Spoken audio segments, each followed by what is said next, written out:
Dear students, हमने पहले nutrition in plants lesson में ऑटोट्रॉफिक न्यूट्रिशन के अंतर्गत प्लांट्स की पत्तियाँ क्लोरोफिल की हेल्प से सनलाइट की प्रेजेंस में कार्बन डाइऑक्साइड एंड वाटर को मिलाकर केमिकल रिएक्शन द्वारा अपना फूड यानी कार्बोहाइड्रेट बना लेती हैं, साथ में बाई प्रोडक्ट के रूप में ऑक्सीजन निकलती है।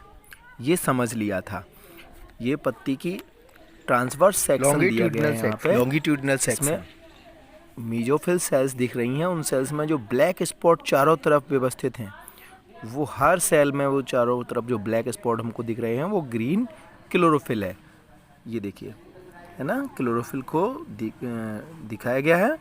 ये क्लोरोफिल ही सनलाइट को एब्जॉर्ब करता है और स्टोमाटा के द्वारा वो कार्बन डाइऑक्साइड को एब्जॉर्ब करती हैं। ये स्टोमाटा यहाँ दिखाई दे रहे थे, ओपनिंग, और जिससे सनलाइट की प्रेजेंस में क्लोरोफिल की हेल्प से कार्बन डाइऑक्साइड एंड वाटर लेकर वो कार्बोहाइड्रेट बनाती हैं, यानी उनका फूड बनाती हैं। साथ में ऑक्सीजन रिलीज होती है। आगे हम देखेंगे, एक एक्टिविटी दी गई है जिसमें हमें देखना है कि कैसे ग्लूकोज बनता है या कार्बोहाइड्रेट बनता है कि नहीं, उसका टेस्ट है। इसके लिए क्या किया गया है, एक ही तरह के दो पौधे लें आप। एक को आप 72 घंटे के लिए सनलाइट में रखते हैं और एक को अंदर डार्क में रखें। फिर उन पर आयोडीन उनकी पत्तियों पर डालकर टेस्ट करें। तो जो सनलाइट में रहा है वो आयोडीन टेस्ट पॉजिटिव देगी। आयोडीन क्या होता है, कार्बोहाइड्रेट पर रिएक्शन करके ब्लैक कलर देता है या डार्क ब्लू कलर देता है।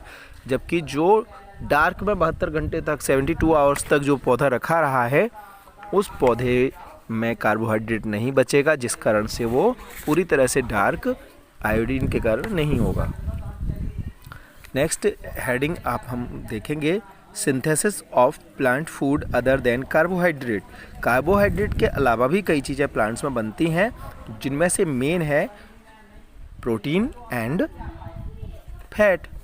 Protein and fat. प्रोटीन एक नाइट्रोजनस प्रोडक्ट है। प्रोटीन में नाइट्रोजन होती है और उस नाइट्रोजन की पूर्ति पौधों को ज़मीन से करनी होती है, जो आसानी से नहीं होती, क्योंकि नाइट्रोजन गैसियस फॉर्म में तो है, लेकिन उस गैस नाइट्रोजन को पौधे ले नहीं सकते।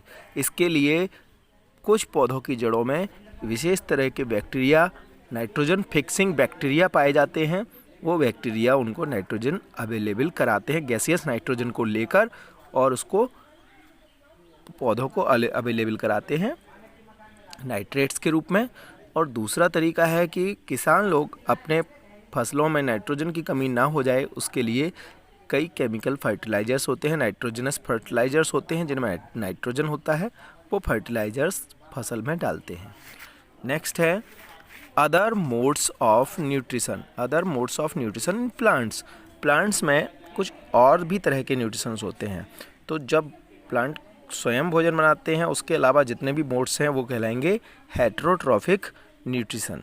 हेटेरोट्रॉफिक मोड ऑफ न्यूट्रिशन हम देखते हैं। इसमें पहला इसमें होता है पैरासिटिक न्यूट्रिशन। पैरासाइटिक न्यूट्रिशन में एक होस्ट होता है।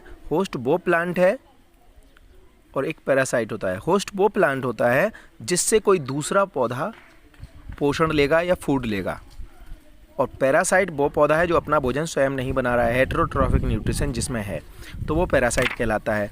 वो पैरासाइट जो है, पैरासाइट पौधा है, दूसरे पौधे में अपने हॉस्टोरिया प्रवेश कराकर उससे रस, पानी और फूड मटेरियल सक करता रहता है, सोखता रहता है। तो इस तरह से हेटेरोट्रॉफिक न्यूट्रिशन में ये पहला है पैरासिटिक न्यूट्रिशन। जैसे आपको बता दूं, एक अमर बेल कहलाने वाली बेल होती है, कसकुटा, जिसको हमारे यहाँ पर गुरबेल भी कहते हैं। वो कई पौधों पर चढ़ जाती है और उनसे अपना पोषण लेती है। जैसे मैं आपको यहाँ दिखा रहा हूँ कि ये हमारा एक कोई मेन ट्री है, ठीक है ना। अब कसकुटा की बेल इस पर चढ़ी, उसमें से कहीं से ऐसे हॉस्टोरिया निकलते हैं, रेसे या जड़ें जैसी निकलती हैं, जो इस होस्ट प्लांट पर, ये होस्ट है, होस्ट एंड तो ये होस्ट प्लांट है, उस पे हमारी अमरबेल चढ़ गई है। अमरबेल में पहले तो जड़ होती है, वो जड़ से ही पानी वगैरह ज़मीन से सोखती है, लेकिन कुछ समय बाद इसकी जड़ ख़त्म हो जाती है, लीव्स भी गिर जाती हैं, जिससे ये अपना फूड स्वयं नहीं बना पाती। फिर ये होस्ट प्लांट में अपने कुछ जड़नुमा संरचनाएं, पतले पतले रेशे अंदर प्रविष्ट कराती है।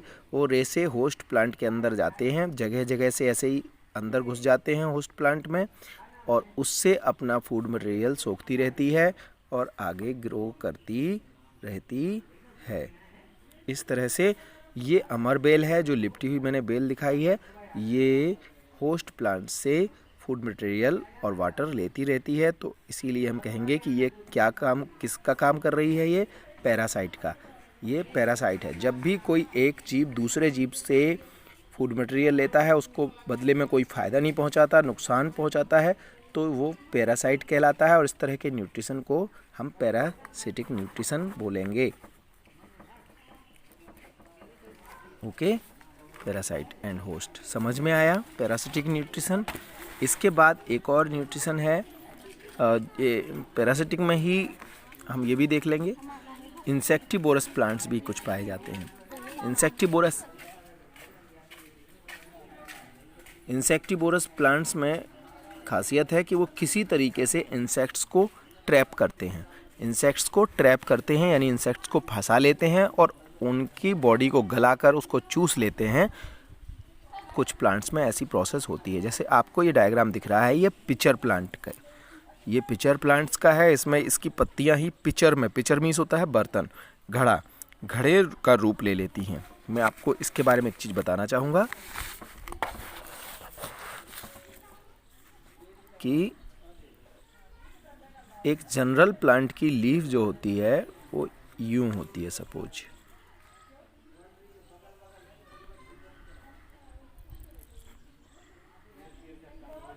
है ना। ये प्लांट की लीफ है, ये उसका लीफ का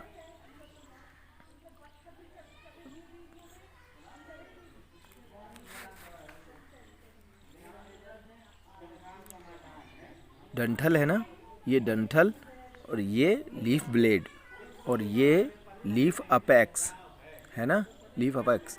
इसकी खासियत ये जनरल लीफ है, लेकिन पिचर प्लांट में इसका लीफ का जो ये डंडी है, ये लीफ का काम करने लगती है और लीफ पिचर में कन्वर्ट हो जाती है, और लीफ का आगे का हिस्सा उस पिचर का यानी बर्तन का ढक्कन बन जाता है।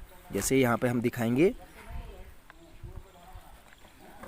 ये लीफ का डंठल है जो रियल लीफ का वर्क करने लगता है ये, और इसका जो लीफ एक्चुअल की लीफ थी वो बन जाती है पिचर। क्या बन जाती है? पिचर। और इस पिचर में भी सबसे आगे जो है लीफ अपेक्स जो था वो बन जाता है इसका लिड या ढक्कन।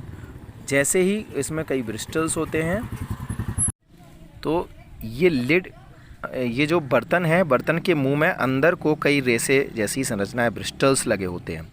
जैसे ही कोई कीड़ा आता है, सपोज कोई मक्खी आई और वो मक्खी धोखे से उड़कर, इसके ऊपर कुछ लेप होता है या लिक्विड होता है, उसको खाने के चक्कर में इसके पास आती है और इसका रस चूसने के लिए बैठती है, तो ये ब्रिस्टल्स के कारण वो अंदर फिसल के चली जाती है और ब्रिस्टल्स के कारण फिर बाहर नहीं निकल पाती।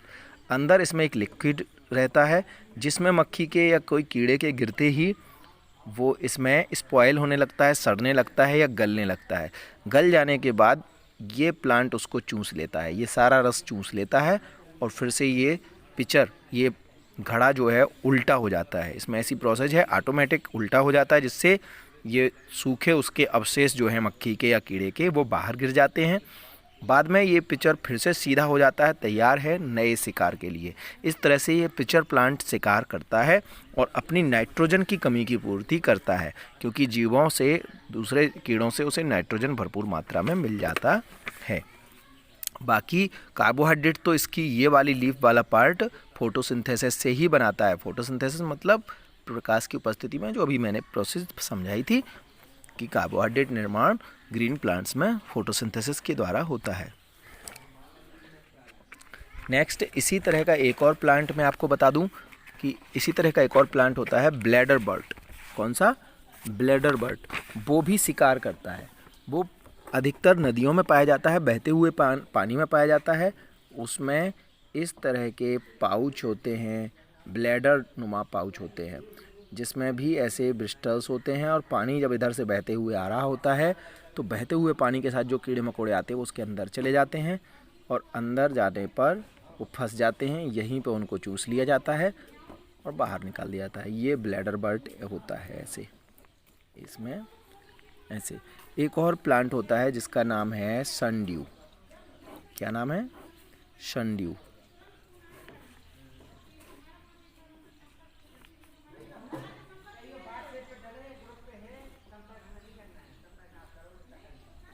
ठीक है ना। ये सनड्यू में मैं एक ही तरफ की लीफ आपको बना के दिखाऊंगा बस। ये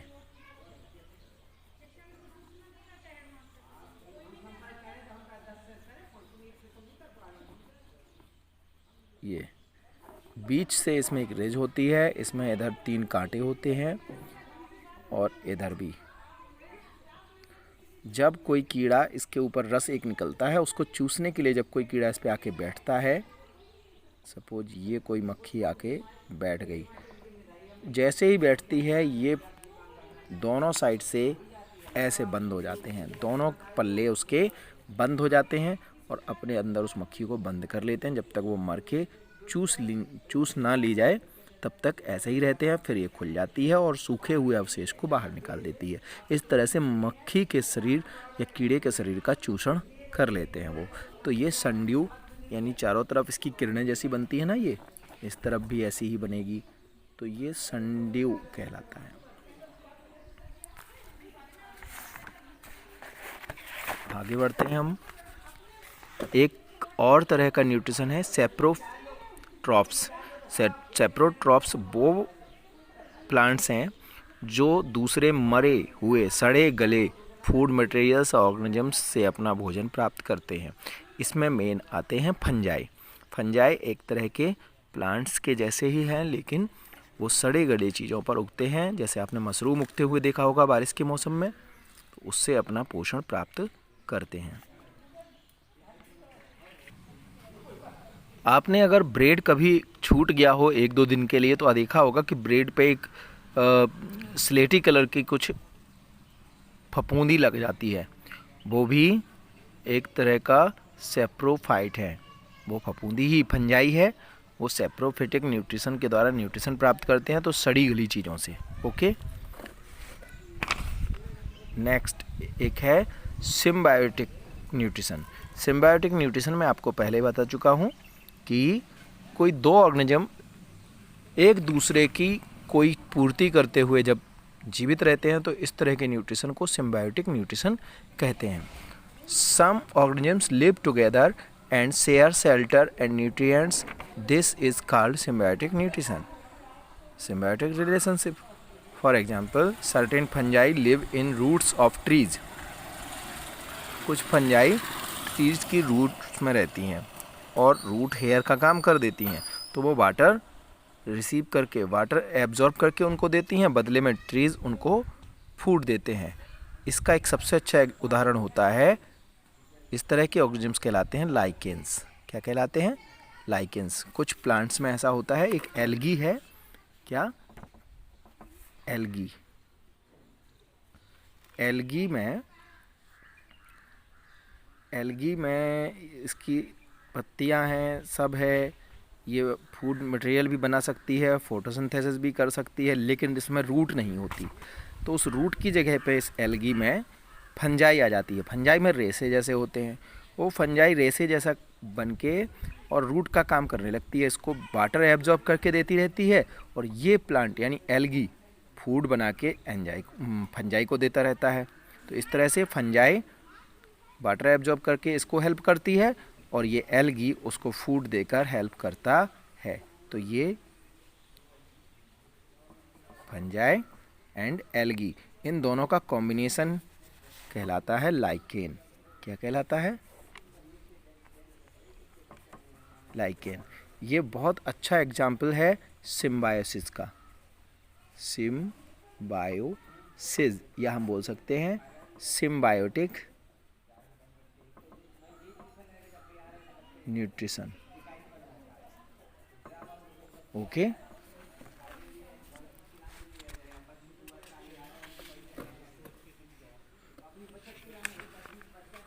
इस तरह से हमारा हेटेरोट्रॉफिक न्यूट्रिशन का टॉपिक होता है कंप्लीट।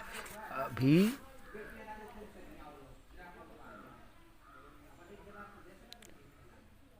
ठीक है, इस लेसन को एक बार आपको पढ़ना है, पढ़ के इसकी एक्सरसाइज कंप्लीट करने की कोशिश करनी है।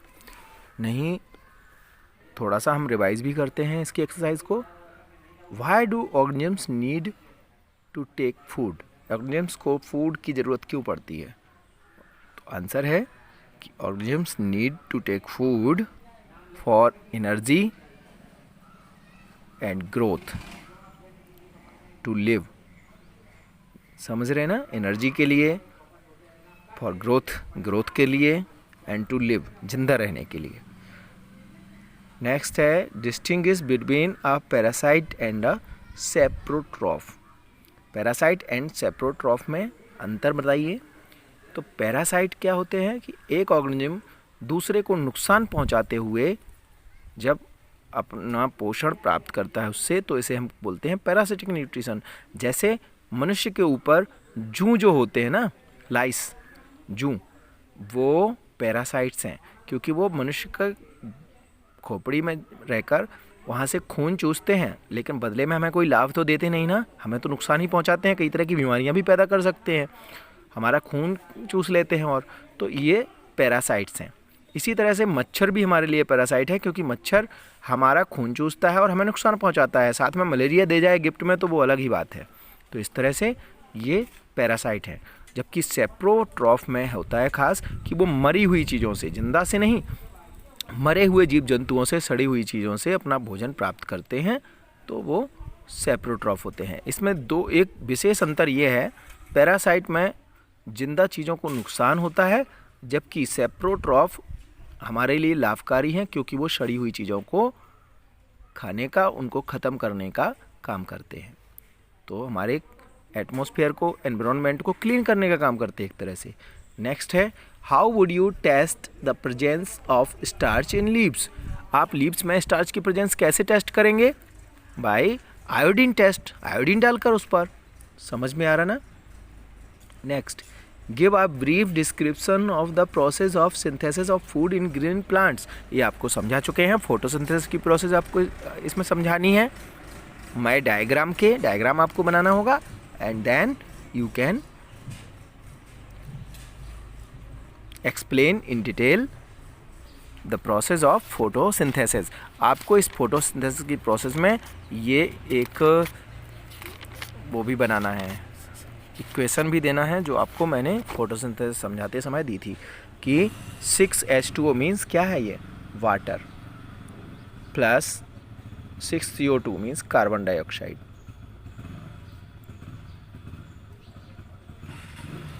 इन दोनों को मिलाकर क्लोरोफिल की हेल्प से सनलाइट के प्रेजेंस में पौधे कार्बोहाइड्रेट बनाते हैं। हमने इसमें ग्लूकोज का फॉर्मूला लिखा था, ग्लूकोज लिखा था, ये एक तरह का कार्बोहाइड्रेट है। आप डायरेक्ट कार्बोहाइड्रेट लिखिएगा। और ऑक्सीजन रिलीज़ करता है साथ में। ये पूरी प्रोसेस फोटोसिंथेसिस है। आपको ये डायग्राम और ये इक्वेशन ज़रूर बनानी पड़ेगी। Next, show with the help of sketch that the plants are the ultimate source of food। Sketch के द्वारा ये दिखाना है कि plants ultimate source of food हैं। बिल्कुल है, क्योंकि प्लांट्स के अलावा और कोई वो फूड बना नहीं सकता है। हर जीव दूसरों से, या तो दूसरे जीव से या दूसरे पौधों से ही भोजन प्राप्त करता है, लेकिन फूड को मैन्युफैक्चर यानी सिंथेसिस करने का काम सिर्फ और सिर्फ ग्रीन प्लांट्स में ही होता है। उसको हमें दिखाना है।